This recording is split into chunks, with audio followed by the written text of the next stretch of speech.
ফেনী, কুমিল্লা, নোয়াখালী, খাগড়াছড়ি সাম্প্রতিক বন্যার মোট ক্ষয়ক্ষতির পরিমাণ আগামী সপ্তাহের মধ্যে জানাতে পারবে অন্তর্বর্তীকালীন সরকার।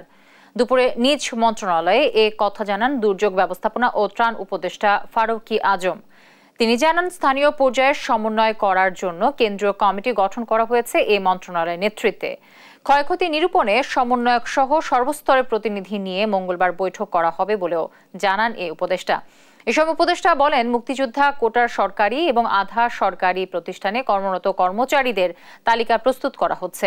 এমনকি চাকরিপ্রাপ্তদের মাঝে প্রকৃত মুক্তিযোদ্ধার সন্তানদের যাচাই করা হবে।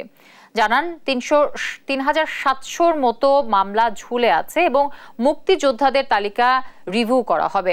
ভুয়া মুক্তিযোদ্ধাদের শাস্তি পাওয়ার কথা জানিয়ে আইনের আওতায় আনা হবে বলেও জানান এই উপদেষ্টা।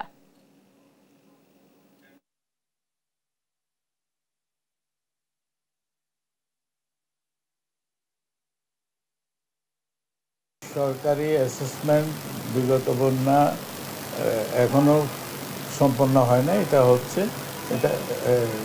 সম্পন্ন হয় না, কিছু কিছু জায়গা থেকে আসছে। তো এরা পরিপূর্ণভাবে এখনো আমাদের কাছে ক্ষয়ক্ষতির হিসাবটা করা হয় না। আগামী 17 তারিখের দিকে বোধহয় এটা সম্পূর্ণভাবে আমরা জানাতে পারবো। মুক্তিযোদ্ধা কাউন্সিল এই মুক্তিযোদ্ধা কারা হবেন না হবেন সেটা নির্ধারণ করে দিত। মন্ত্রণালয় শুধু ওই তাদের নির্ধারিত হওয়া বিষয়টি এক্সিকিউশনে যেত, কাজ করত। এই বিষয়টা আছে, এটার আইনগত বিষয়গুলো খতিয়ে দেখা হচ্ছে।